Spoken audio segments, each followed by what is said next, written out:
नमस्कार, मैं मानव चेतना news channel से रेखा था और हम पहुंचे हुए हैं यमुना कॉलोनी। यहाँ पर कैबिनेट मंत्री सौरभ भोगड़ा जी हमारे साथ जुड़े हैं। सर से जानेंगे कुछ सवालों के जवाब। नमस्ते सर। नमस्कार सर, जैसे कि हम सब जानते हैं, उत्तराखंड के जितने भी नागरिक हैं सब जानते हैं कि मत्स्य जो पालन है और दुग्ध उत्पादन है उत्तराखंड के लिए एक वरदान साबित हो गया है। क्या कहना चाहेंगे सर? नहीं, देखिए मेरा हमेशा से यही मान रहा है कि जो हमारे मत्स्य पालन है, दुग्ध विकास है या पशुपालन विभाग है, तो उत्तराखंड की जो ग्रामीण अर्थव्यवस्था है उसको सुधारने में बहुत इंपॉर्टेंट रोल प्ले कर सकता है।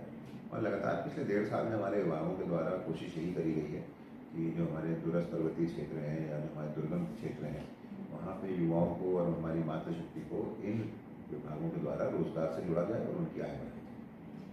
सर, जैसे सुनने में आया है आपने केदारनाथ गए थे घूमने के लिए, वहाँ पर का आपने सर्वेक्षण किया, तो जैसे वहाँ पर यात्रियों के लिए सुविधाएं नहीं है, तो क्या कहना चाहें किस प्रकार की वहाँ पर सुविधाएं होनी चाहिए यात्रियों के लिए? नहीं, देखिए मैं केदारनाथ ट्रैक पे गया था और पहली बार नहीं दूसरी बार होकर आया हूँ। मैं वहाँ पर पशुपालन के जो हमारे घोड़े खच्चर चलते हैं, जो जिनके ऊपर क्रूरता के बहुत सारे मैटर सामने आए थे पिछले साल, उसको देखने के लिए उसमें क्या क्या सुधार किया जा सकता है उस पर प्रेक्षण में वहाँ पे गया था।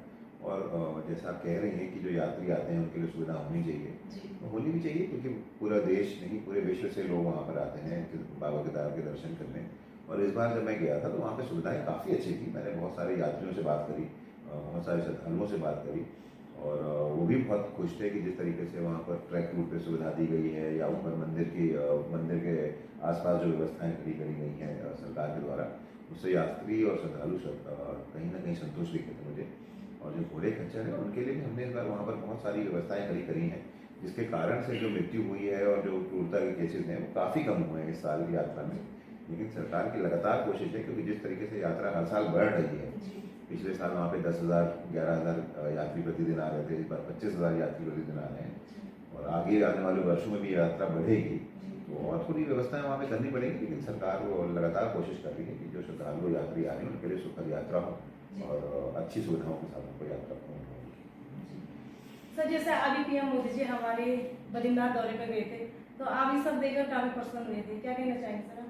नहीं, देखिए माननीय मोदी जी ने जिस तरीके से हमारे 4 धामों को पूरे विश्व में लोकप्रिय बनाया है, आज आप चाहे वो केदारनाथ जी धाम देख लीजिए, चाहे बद्रीनाथ धाम देख लीजिए, चाहे वो माना जो हमारा आखिरी गांव है जिसको आप पहला गांव कहा जाता है भारत का, वहाँ पर हुए हो गए, वहाँ पे जनसभा करी, वहाँ की महिलाओं से मिले, तो कहीं ना कहीं ऐसे प्रधानमंत्री हमारे देश को पहली बार मिले हैं जो एक छोटे से पर्वतीय प्रदेश को भी अपने विकास की धारा में साथ जोड़ के चल रहे हैं, जिनका प्रेम उत्तराखंड से इतना है कि प्रधानमंत्री होते हुए 9 साल में कम से कम 12-13 बार वो उत्तराखंड आ गए। केदारनाथ जी का पूरा उन्होंने ट्रांसफॉर्मेशन किया मंदिर का, जो 2013 की क्रांति के बाद जिस तरीके से वहाँ पर नुकसान हुआ था, लेकिन आज जिस भव्यता के साथ केदारनाथ जी का वहाँ पर कायाकल्प हुआ है, उसके लिए मैं प्रधानमंत्री जी को बहुत बहुत धन्यवाद देता हूँ। बद्रीनाथ जी के लिए पूरा उन्होंने नया रोड मैप बनाया है बद्रीनाथ धाम के लिए भी, उस पर भी काम चल रहा है पूरा है। तो माननीय प्रधानमंत्री का धन्यवाद करूँगा। जब भी प्रधानमंत्री जी आते हैं तो उत्तराखंड को कहीं ना कहीं सौगात देके जाते हैं, तो उसके लिए भी उनका बहुत बहुत धन्यवाद। सर, माननीय धामी जी की सरकार में आप सबसे युवा नेताओं की श्रेणी में आते हैं, तो किस प्रकार आप उत्तराखंड का भविष्य देखना चाहते हैं? नहीं, देखिए एक जिम्मेदारी माननीय मुख्यमंत्री जी ने मुझको दी है। एक मंत्री के रूप में मेरे पास 6 विभाग हैं और पूरी कोशिश यही है कि इन 6 विभागों के साथ मैं न्याय कर सकूं। और जिस काम के लिए मुझे मंत्री के रूप में यहाँ पर सेवा करने के लिए चुना गया है, वो काम हो सके, विभागों के द्वारा योजनाओं को धरातल पे उतारा जा सके, युवाओं को, मातृशक्ति को, हमारी बहनों को रोजगार से जोड़ा जाए। पलायन और रोजगार उत्तराखंड की आज की सबसे बड़ी समस्याएं हैं, उनको कहीं ना कहीं विभागों के द्वारा एड्रेस करना मेरी प्राथमिकता है और उसी पे हमारा विभाग कार्यरत है। सर, जैसे देखा जा रहा है कि एक साइड हम बोलते हैं कि दुग्ध उत्पादन हमारे लिए वरदान है और दूसरी साइड हमारे स्वास्थ्य के साथ इसमें खिलवाड़ होता है। आप देखिए दुग्ध से जितने प्रोडक्ट बने उसमें काफी मात्रा में मिलावट है, ये क्या कहना चाहेंगे सर? देखिए ये मेरे विभाग का काम नहीं है, ये खाद्यान्न विभाग का काम है कि वो लगातार चेकिंग भी करते हैं, लगातार टेस्टिंग भी होती है सैंपलों की, और जो लोग गलत पाए जाते हैं उनके ऊपर कार्रवाई भी करी जाती है।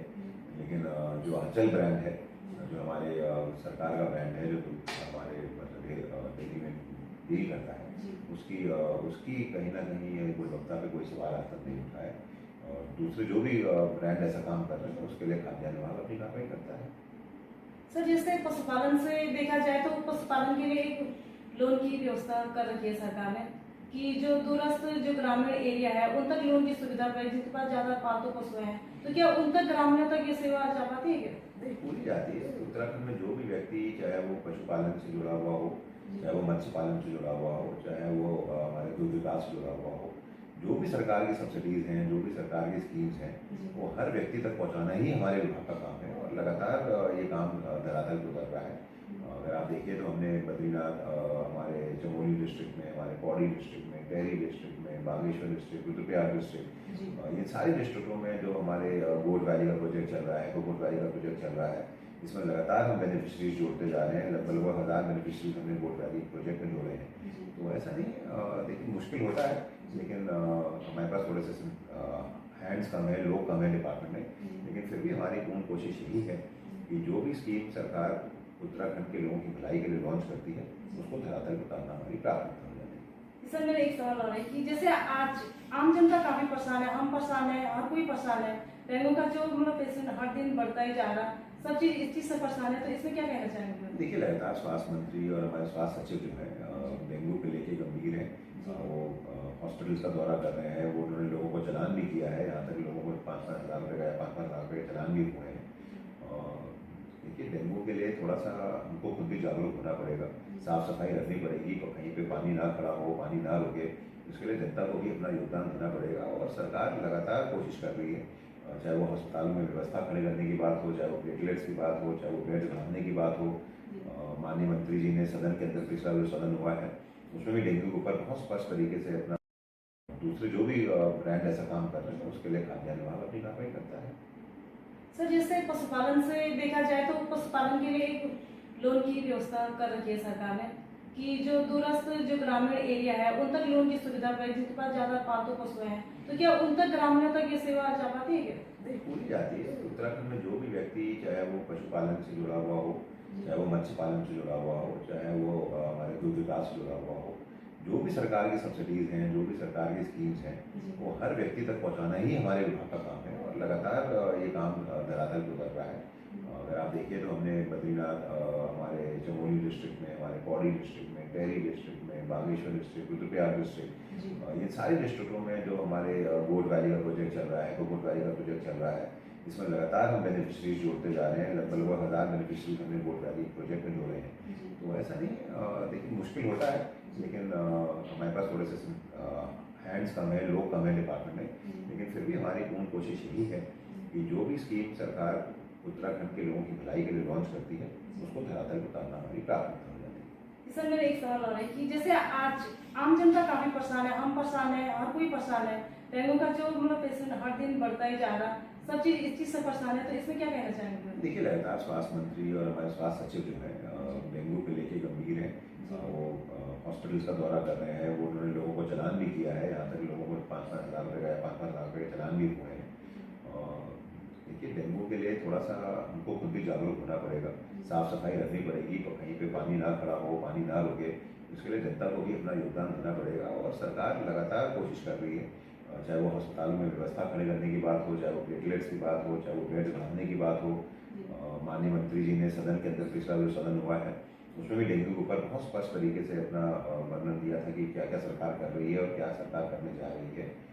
लेकिन थोड़ा सा पब्लिक को भी जागरूक होना पड़ेगा कि हम थोड़ा सा योगदान पब्लिक को भी देना पड़ेगा, इस मुहिम में जुड़ना पड़ेगा ताकि डेंगू को हम लोग जल्द से जल्द खत्म कर सकें। सर युवा मंत्रियों के श्रेणी में आप सबसे ऊपर आते हैं, तो किस प्रकार आप उत्तराखंड का भविष्य देखना चाहते हैं? देखिए, मैंने आपको जैसे बताया कि हम सब पूरी जिम्मेदारी है कि उत्तराखंड की जनता ने, उत्तराखंड की मातृशक्ति ने, हमारे बुजुर्गों ने, हमारे युवाओं ने, बहनों ने बहुत भरोसे के साथ फिर से 2/3 बहुमत के साथ हमारी ये सीट उत्तराखंड में जिताई है भारतीय जनता पार्टी को। पहली बार ऐसा हुआ है कि मिथक तोड़ते हुए फिर से भारतीय जनता पार्टी सरकार बनने आई है। तो जो सोच यहाँ के लोगों की है, वो पलायन को रोकने की, रोजगार बढ़ाने की और उत्तराखंड के लोगों की आय बढ़ाने की, जो माननीय मोदी जी का एक सपना है, उस पर ही काम करना है। और चाहे वो मेरा विभाग हो, चाहे वो दूसरे मंत्री हो, हम सबको मिल के एक कलेक्टिव एफर्ट डालना पड़ेगा कि उत्तराखंड के लोगों को राहत मिले, उत्तराखंड के लोगों को रोजगार मिले, उत्तराखंड के लोगों को कहीं ना कहीं पलायन की जो सबसे बड़ी समस्या है उससे निजात मिले और मिल के काम करेंगे और उत्तराखंड सरकार उसके लिए कटिबद्ध है। सर गन्ना मिल की जो श्रमिक है काफी टाइम से रोजगार की मांग को लेकर परेशान है, ये हमने भी सुना है, हमने भी सर्वेक्षण किया तो काफी इस चीज से परेशान है। आपके आए भी थे ऑफिस में, क्या कहना चाहेंगे सर? नहीं, गन्ना मिल के कौन से श्रमिक की बात कर रही हैं आप? उनकी जो रोजगार है बंद कर दिए गए। नहीं, ये किसी ने आपको गलत बताया, किसी का भी रोजगार बंद नहीं किया गया है। गन्ना मिल जो है, जितनी भी मिलें हमारी हैं, वो आज भी सुचारू रूप से सारी मिलें। उनकी जो श्रमिक है, मृतक श्रमिक जो है, मृतक आश्रित, जी हाँ, मृतक आश्रित की जो 2 जगहों की फाइल है, एक हमारे गदरपुर के कुछ लोगों की है, कुछ हमारे सितारगंज के लोगों की है, जो मेरी विधानसभा है, और उसकी फाइल लगातार हमने वित्त विभाग और कार्मिक विभाग में हमने भेजी। उसमें कुछ आपत्तियां लगी हैं और उन आपत्तियों का निस्तारण कर रहे हैं। जैसे ही निस्तारण होगा उसकी फाइल कैबिनेट में लाया जाएगा। सर हमारे चैनल के माध्यम से कुछ संदेश देना चाहेंगे आप युवाओं के लिए?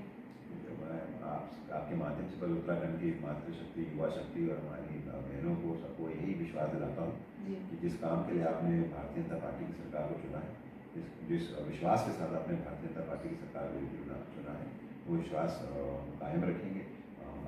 पलायन और रोजगार हमारी मेन प्राथमिकता है। इसको रोजगार बढ़ाना है, पलायन को कम करना है और उत्तराखंड की मातृशक्ति को सशक्त बनाने के लिए ये सरकार लगातार कटिबद्ध है। हम योजनाओं को धरातल पर उतार रहे हैं। माननीय पुष्कर सिंह धामी जो हमारे युवा मुख्यमंत्री हैं, वो लगातार सारे मंत्रालयों को यही निर्देश करते हैं कि सारी ऐसी स्कीम्स को लॉन्च करिए जिससे कि उत्तराखंड के युवाओं को, उत्तराखंड के बेरोजगारों को, उत्तराखंड के मातृशक्ति को फायदा पहुँचे। और जो मोदी जी का सपना है कि आने वाला दशक उत्तराखंड का हो, उस सपने को पूर्ण करने के लिए हम सब अपना योगदान। जी धन्यवाद करना चाहती हूँ मैं सरकार की, सर ने इतना कीमती टाइम हमें दिया।